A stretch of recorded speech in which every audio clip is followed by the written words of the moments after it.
Hello, everyone, and welcome to Chapter 5. We are going to discuss anxiety, obsessive compulsive, and related disorders.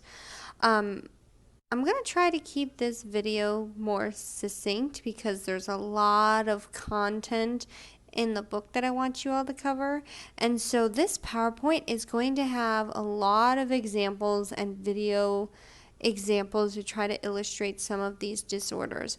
Now that we're actually getting into the thick of talking about abnormal psychological disorders, I want to try to provide as much context as I can. So please make sure you check out our supplementary materials section in our Blackboard unit or Blackboard module, because this is going to serve to enrich this content, right? The textbook has a lot, but sometimes it's nice to see and hear personal accounts of, how these disorders actually play out in different people's lives. Now remember, some of these videos are like case studies, so we can't generalize them to everyone, but they can illustrate some of these disorders that we're seeing and kind of personalize the material. So please make sure you check out the videos that I've linked in here as well as in your supplementary folder. So let's get into what we're going to, a general overview of what we're looking at. We're going to look at generalized anxiety disorder, phobias, social anxiety disorder, which was previously kind of known as social phobia, panic disorder, obsessive compulsive disorder, and obsessive compulsive related disorders, and integrating the models, the developmental psychopathology perspective. For those of you who have taken developmental psychology, you understand that it's learning how people develop throughout the lifespan. And that's kind of what we're looking at with adding the abnormal psychological components, seeing how people develop through the lifespan, but how they develop these abnormal tendencies, patterns of thought, and behavior. So let's get started. The first thing I wanted to include was this brief video of Kendall Jenner. She talks about her anxiety. So I'm not going to play the video within a video because that would be silly. But I am going to proceed to the next slide where I talk about some of the important points of this video. So if you want to watch the video before proceeding with the lecture, you can just put me on pause and go check that out. Basically, what we're looking at with Kendall Jenner. Even though, some people have controversial thoughts about the Kardashian-Jenner clan, they are well known in our culture. And so, people think of them as not relatable. So having one of them, when this family is held to such high prestige, talk about mental health issues, it brings some visibility to the cause, which we've seen with the other stars they kind of mention. Generally, women are 2 times more likely to develop anxiety than men, minus OCD. So obsessive compulsive disorder is as prevalent in women as men. And typically, in terms of race and ethnicity, non-Hispanic whites tend to dominate the anxiety diagnosis. So non-Hispanic whites are more likely to have anxiety than all other groups of people. So any other people of color, for example. I wanted to note in the video, Kendall Jenner used words like she felt crazy, out of control, and always, like the anxiety was always there. I think that's important to note when we look at some of the symptoms and diagnostic criteria for anxiety, because that's what a lot of people feel when they have this anxiety. And we're going to talk about the difference between everyday anxieties we may have and a clinically diagnosable anxiety disorder. Another thing, it's kind of like a case study into Kendall Jenner's life, this brief video, right? It talks about multiple robberies. Kim Kardashian was robbed and then Kendall Jenner was robbed. And so that can create some anxiety in and of itself from that traumatic event, as well as public pressure of being a high-profile celebrity. There's a lot of stress and anxiety that can come in with that. And so I thought that was interesting. She has a different approach to therapeutic method than what's recommended by psychologists. I don't know the efficacy of acupuncture, but I believe that maybe there's some placebo effect at work, that if she believes it's going to work, it may help her. But again, I don't know the efficacy in terms of research because that's not my area of focus. And it's just interesting to see how the anxiety affects her functioning, right? She said she was scared to post things on Instagram. She was scared to, like, they give her anxiety to post on Twitter. And that's a very real thing. You'll see that anxiety kind of makes people fear things that would seem minor to others. And that's what we're going to talk about today. So, what is anxiety? So, let's get down to the basics with the definitions. Anxiety is the central nervous system, that's a tongue twister, excuse me. The central nervous system's physiological and emotional response to a vague sense of threat or danger. Now, vague is going to be the operative word there. It's kind of lingering, it's consistent, right? It's not a specific, state of physiological and emotional response to, let's say, requiring or having to do a speech for a class, or having to present a big project you've been working on, or your master's thesis, right? Those are specific events, and that anxiety in those cases would be normal. But anxiety, in terms of clinically diagnosable anxiety disorder, is going to be more vague. It's kind of lingering, like this anxiety monster. I'm going to use the analogy that's just waiting, right? It's always there on the shoulder. Whereas fear, we're going to differentiate between these two because we're also going to talk about phobias. Fear is the central nervous system's physiological and emotional response to a serious threat to one's well-being. So this is something that is tangible. This is an actual threat. So if a young lady is walking down in a dark alley at night, because let's say that's the only way that she can get home, and she's feeling fear, that is a normal response to that scenario. That is a serious threat in that situation.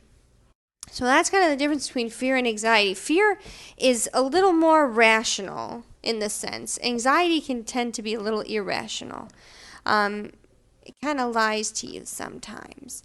Right, so just some quick stats. Anxiety disorders are the most common mental disorders in the United States, which, it may be a commentary on our culture, how much people have to take anti-anxiety medications or antidepressants to help with anxiety.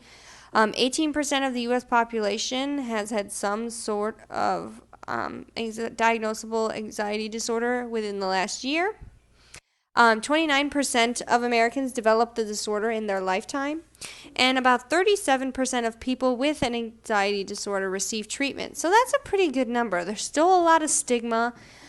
There's a stigma and also a romanticization of psychological disorders. So it's kind of like some people really don't want to talk about it because they're scared of being labeled crazy, scared of ruining their reputations, what have you. There's still that stigma. But then there's also people who kind of romanticize it and self-diagnose it, which is an issue in and of itself. And anxiety disorders are comorbid with other anxiety disorders, so this means that one may lead to another or occur together. That's what comorbid means. And depression. So sometimes maybe if someone has really severe OCD where their rituals are starting to severely impede their everyday functioning, depression may sort of set in the sense of they can't escape the rituals. They're out of control with their behaviors, those type of things. So generalized anxiety disorder is the first big anxiety disorder we're going to talk about. And what I'm going to do on these slides is kind of give you a general overview because I don't want to give you too much because you still have to read the text. But hopefully this will give you some context so that, if you like to hear things and talk about things, I can accommodate different learning styles. So not all the slides look like this. Just excuse me, there was a lot because generalized anxiety disorder it's kind of broad. But on the whole, it's the experience of excessive anxiety under most circumstances, or it's also known as free-floating anxiety. It's just out there, right? People with this disorder, by the way, your diagnostic criteria I used on these slides are in little orange boxes throughout the text chapter. Really good stuff. That's what you use for the DSM. Anyway, I digress. But in order to be diagnosed with generalized anxiety disorder, right, we have to, like last chapter we talked about, how do we diagnose people? How do we keep it systematic? So the diagnostic criteria as put forth by DSM-5 talks about having for 6 months, at least 6 months, the person will experience disproportionate, uncontrollable, and ongoing anxiety and worry about multiple matters. So this could be someone that is worrying about maybe their finances, maybe about dying, maybe about catching COVID, right? The COVID-19 pandemic has caused a lot of mental health issues for a lot of people. You know, people with toddlers, mental health issues, as people with anxiety. I can't imagine having like a germophobia in a time like this. That must be really scary. But anyway, I digress. But ongoing anxiety in multiple matters. It's kind of spread out. So it's free floating, consistently anxious about things. They have to have at least 3 of the following. So edginess, fatigue, poor concentration, irritability, muscle tension, and sleep problems. So sometimes when someone has anxiety, that edginess or fatigue is because they're putting forth all of their effort, like expending so much effort being anxious and putting their body in that heightened state of physiological arousal. It makes sense that they would have fatigue and just maybe sleep problems and poor concentration because they're focusing so much on the anxiety, they're unable to concentrate on other things. And this causes significant distress or impairment. That should say or, not of. I apologize. Because these worries, this is what we're looking for, these worries are going to interfere with their life. So if someone is worried about money, is worried about germs, is worried about going out in public, maybe they're staying at home. Maybe they've decided to quit their job as a result of the pandemic because they were too scared to go to work. Maybe now they're worried about money as a result, or getting sick inside of the house. There's always something new for that person to worry about. There's a really good case study on page 113, Tomas. So I would really check that out. It's the whole page beginning on chapter 5, because that's a really good case study of generalized anxiety disorder. And so some of the perspectives we kind of see that go with this are sociocultural, psychodynamic, cognitive behavioral, and biological. And these are the big ones we're going to hit for all of the anxiety disorders we discuss, minus the sociocultural, but the big ones are cognitive behavioral and biological and psychodynamic. But sociocultural is really interesting, and I'm just going to emphasize that point because dangerous societal conditions like poverty can kind of fuel that generalized anxiety disorder. If someone doesn't know when their next meal is going to be eaten, or if they have enough money to pay their rent or feed their kids, that is a source of extreme anxiety. And so it kind of makes sense in sociocultural circumstances, these societal conditions are not favoring their mental health. They're consistently having to worry about different domains related to money. So that was just interesting to note.